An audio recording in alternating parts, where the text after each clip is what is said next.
नमस्कार साथियों, मेरा नाम संजय झा है और आप देख रहे हैं YouTube channel Sanjay Jha speaks. साथियों, अभी जैसा कि आप जानते हैं कि साउथ चाइना सी में, गल्फ ऑफ ताइवान में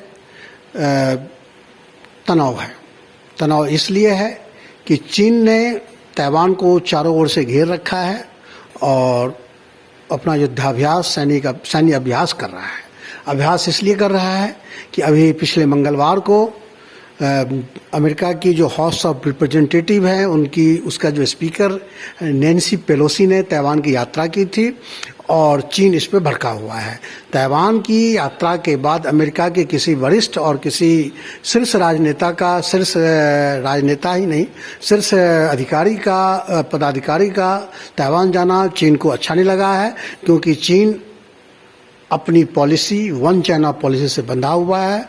चीन चाहता है कि ताइवान में दुनिया का कोई भी देश दखल न दे, क्योंकि ताइवान को वो अपना इंटीग्रल पार्ट मानता है, अपना अभिन्न हिस्सा मानता है।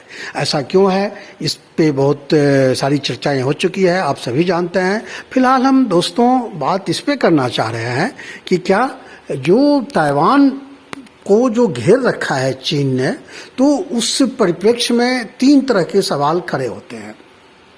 सवाल ये है कि क्या चीन ताइवान पे जो है आक्रमण करेगा?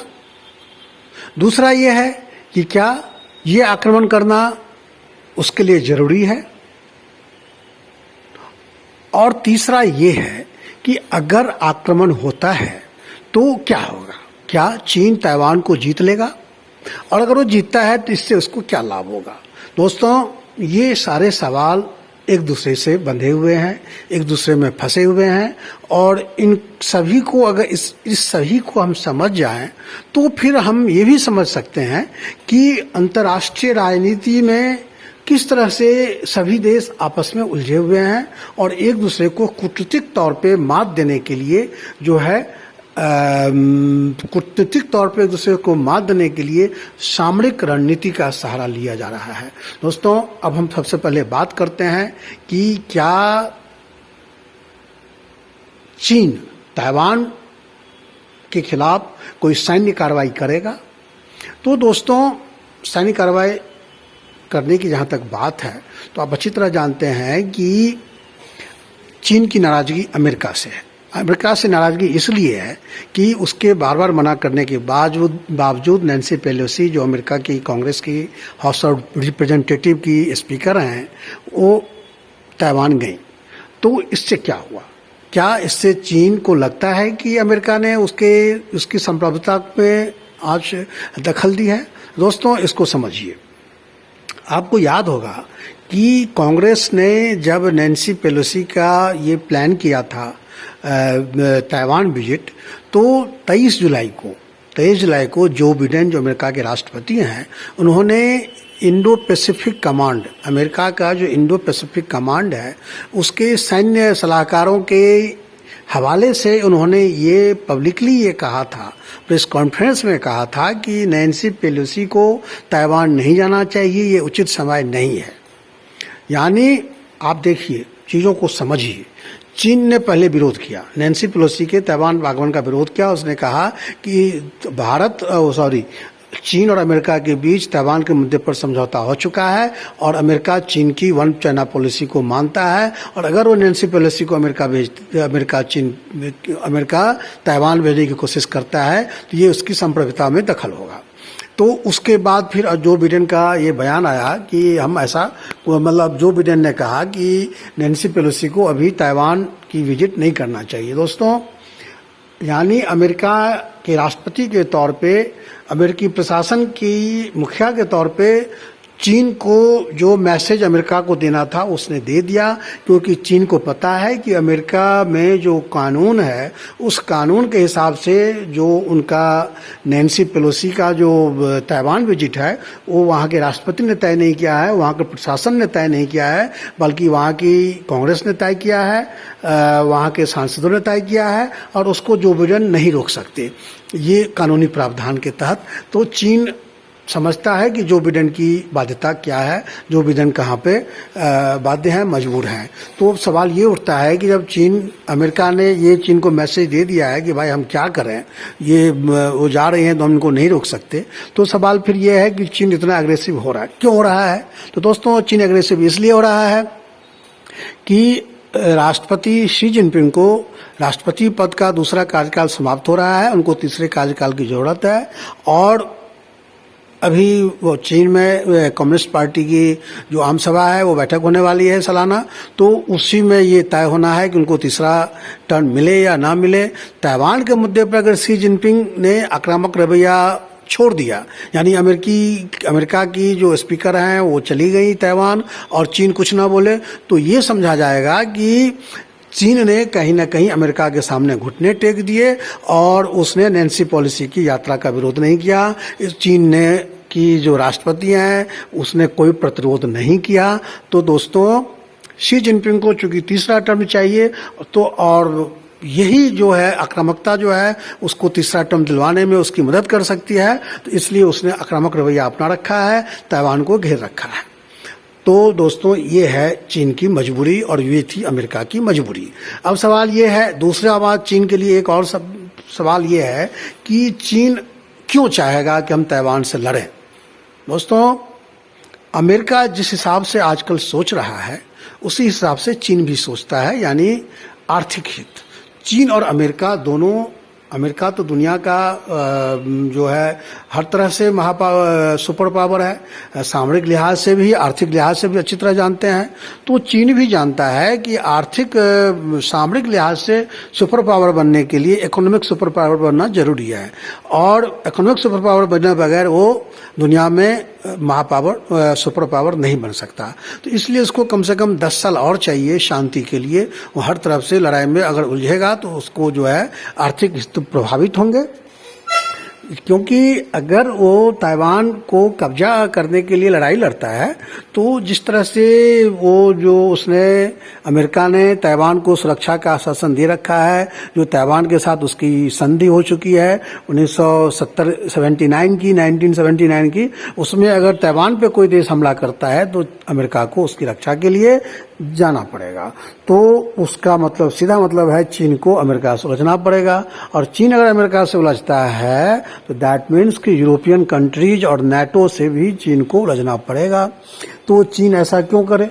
एक ताइवान, वो तो ये पता है कि ताइवान हमारा ही है, जाएगा कहाँ, लेकिन बहरहाल अगर ये युद्ध होता है तो उसको कई सारे मोर्चे खोलने पड़ेंगे। उधर रूस यूक्रेन में फंसा हुआ है, तो चीन को मदद के लिए रूस भी नहीं आ पाएगा पूरी, मतलब सभी साम दाम दंड भेद के साथ। तो क्या होगा? चीन फंस जाएगा, तो उसके एक सामरिक हित भी प्रभावित होंगे और दूसरा जो है आर्थिक हित भी प्रभावित होंगे। तो चीन भी नहीं चाहेगा कि वो ताइवान को पर कोई सैन्य हमला करे, और इसके लिए जितना जरूरी अमेरिका को है कि ताइवान की लड़ाई ना हो, उतना ही जरूरी चीन को भी है। अमेरिकी की मजबूरी ये है कि ताइवान लगातार अपनी रक्षा बजट बढ़ा रहा है। उसका 1860 करोड़ डॉलर का रक्षा बजट उसका है सालाना, और उसका 77% हथियार जो है वो अमेरिका ही आपूर्ति करता है। ताइवान की टेंशन जब हुई थी तब भी उसने 5,000 करोड़ डॉलर का जो 5,000 करोड़ डॉलर का उसने ताइवान को अपना सैन्य सामान बेचा है। यानी ताइवान अपनी सुरक्षा के लिए 77% जो सामरिक जो हथियार है वो अमेरिका से खरीदता है। अगर लड़ाई होती है तो लड़ाई का अंत क्या होगा? 5 महीने, 6 महीने, 1 साल के बाद लड़ाई खत्म होगी। उसके बाद क्या होगा? या तो समझौते हो जाएंगे चीन और ताइवान के बीच, दोनों देश के बीच मित्रता हो जाएगी, या चीन ताइवान को हड़प लेगा। दोनों ही हालात में अमेरिका का जो कारोबार है ताइवान के साथ वो भी खत्म होगा, और चीन के साथ जो उसका कारोबार है वो भी खत्म होगा। तो चीन के कारोबार को देखते हुए ही अमेरिका ने 70s की दशक में चीन को मान्यता दी थी ताइवान को हटा करके, और वो फिर दोबारा उस स्थिति को क्यों लाए? चीन के कारोबार, चीन की जो आबादी है लगभग 1,40,000 करोड़, 1 अरब 40 करोड़ की, उस आबादी को क्यों, व्यापार को बाजार को क्यों अपने हाथ से जाने देगा? उधर चीन का भी कारोबार अमेरिका के साथ है, नाटो कंट्री के साथ है, यूरोपियन कंट्री के साथ है, तो इसको क्यों खत्म करेगा? उसने रूस का आश्रय देख ही लिया है। तो उसके बावजूद चीन अपने ताइवान, इन सब चीज़ों को देखते हुए चीन ताइवान पे अभी कोई लड़ाई लड़ने नहीं जा रहा है। गिदर भभकी भले ही देता रहे, और सिर्फ वही कारण है कि अमेरिका भी ताइवान में चीन को तो उलझाना चाहता है, लेकिन खुद उसमें पार्टिसिपेट नहीं करना चाहता है। और इसका संकेत उसने पहले चीन को ये कहकर दे दिया है कि हमने नैन्सी पेलोसी को जाने से रोका था। दोस्तों, ये दोनों कारणों के बाद अब तीसरा कारण ये है कि क्या अगर लड़ाई होती है तो क्या ताइवान को चीन कब्जा लेगा। दोस्तों, ये संभव है कि लड़ाई होती है और अमेरिका ताइवान का साथ नहीं देता है, तो ये संभव है कि चीन ताइवान पे कब्जा कर ले। लेकिन इसके लिए ताइवान चीन को बहुत भारी नुकसान उठाना पड़ेगा, और उसकी वजह ये है कि ये जो ताइवान ने अपने लिए एक सुरक्षा का त्रिस्तरीय घेरा बना रखा है, उसको कहते हैं पार्कोपाइन डॉक्ट्रिन। पार्कोपाइन डॉक्ट्रिन के आधार पर उसने 3 लेयर सिक्योरिटी अरेंजमेंट अपने लिए कर रखा है ताइवान ने। ये पार्कोपाइन डॉक्ट्रिन जो है, ये एक अमेरिका के नेवी के रिसर्च प्रोफेसर थे, जॉर्ज मुरे, 2008 में इन्होंने तैयार किया था। और ये 2008 में जो तैयार किया था, ये उन देशों को लिए तैयार किया था जो कमज़ोर देश है और जिस पे बड़े देशों के हमले का खतरा बना रहता है। तो ये पार्कोपाइन डॉक्ट्रिन जो है वो एक शाही जानवर होता है। वो जानवर शाही देखने में बहुत कमज़ोर होता है, उसका मांस भी बहुत कोमल होता है, तो उस पर जंगली जो हिंसक जंगली जानवर हैं जो वो उस पर अक्सर हमला करते रहते हैं। तो कुदरती क्या है कि शाही जानवर को के ऊपर एक लेयर है, कांटों का लेयर, लंबे लंबे कांटे। जब उसको लगता है शाही को कि कोई हमारे ऊपर हमला करने आ रहा है, तो उसकी एक सिक्स्थ सेंस है जो उसको बता देता है कि तुम्हारे ऊपर अटैक होने वाला है। और उस सिक्स्थ सेंस के कारण जो है तुरंत उसको पता चलता है और वो अपने कांटों को निकाल करके अपने आप को उस कांटों के आवरण में अपने को ढक लेता है। और उसके बाद चाहे कितना भी बड़ा जानवर क्यों ना हो, चाहे शेर ही क्यों ना हो, वो उस शाही जानवर को नहीं खा सकता, उसको नहीं दबोच सकता, क्योंकि अगर दबोचेगा तो सारे कांटे जो है उसके मुंह में फंस जाएंगे और उसका मौत निश्चित है, उसकी शेर की यानी किसी भी जानवर की। तो इसी तरह से ताइवान को सुरक्षित रखा गया है 3 स्तरीय पार्कोपाइन डॉक्ट्रिन से। पहले स्तर में ताइवान का सुरक्षा वो खुफिया पहले स्तर में उसकी वो खुफिया प्रणाली है जो दुश्मन देशों पर नजर रखी हुई है। दुश्मन देश में कोई भी एक्टिविटीज होती है ताइवान के खिलाफ उसको पता चल जाता है, वो अपने वॉर रूम को अलर्ट करता है और वॉर रूम तुरंत अपने सिक्योरिटी सिस्टम को जो है अलर्ट मोड पे कर देता है। दूसरा लेयर जो है वो लेयर है समुद्र में ताइवान के चारों ओर, चाइना सी में, स्ट्रेट ऑफ ताइवान में उसके जो छोटे छोटे जहाज, छोटी छोटी नावों पे उसके जो कमांडो दस्ते हैं वो तैयार हैं घातक हथियारों के साथ। अगर कोई उस पे अगर मान लो मिसाइल से आक्रमण होता है या बॉम्बार्डिंग होती है तो उसका जवाब तो अमेरिकी की मदद से जो उन्होंने एंटी मिसाइल वहाँ पर तैनात कर रखी है, टैंक वगैरह, उससे दिया जाएगा।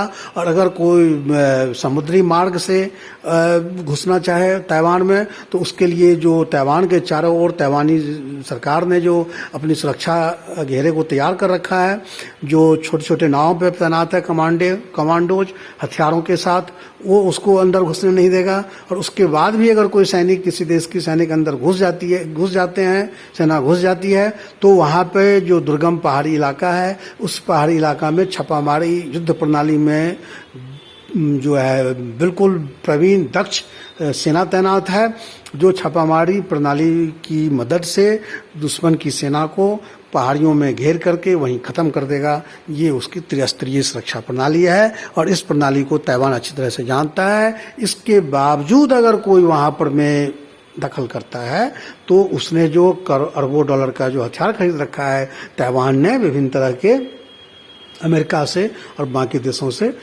वो हथियार उसकी मदद करेगा और अमेरिका वचनबद्ध है ही उसकी सुरक्षा के लिए। तो ये है दोस्तों, इस कारण ये बड़ा पेचीदा मामला है ताइवान का। और आप उम्मीद करिए और आप यकीन करिए कि निकट भविष्य में ताइवान को लेकर के कोई लड़ाई होने नहीं जा रही है, क्योंकि चीन भी जानता है कि अमेरिका उसको उलझाना चाहता है, अमेरिका भी जानता है कि ताइवान से की लड़ाई होती है चीन के साथ तो उसके व्यापार प्रभावित होंगे। तो दोस्तों ये है पूरा मामला। अब उम्मीद करता हूं मैं कि आपको ये जो एपिसोड है, जो वीडियो है, जो कंटेंट है, अच्छा लगा होगा। अच्छा लगा हो तो मेरे चैनल को सब्सक्राइब कीजिए, वीडियो को लाइक कीजिए। मैं अपने वीडियो को ही विराम देता हूं। नमस्कार।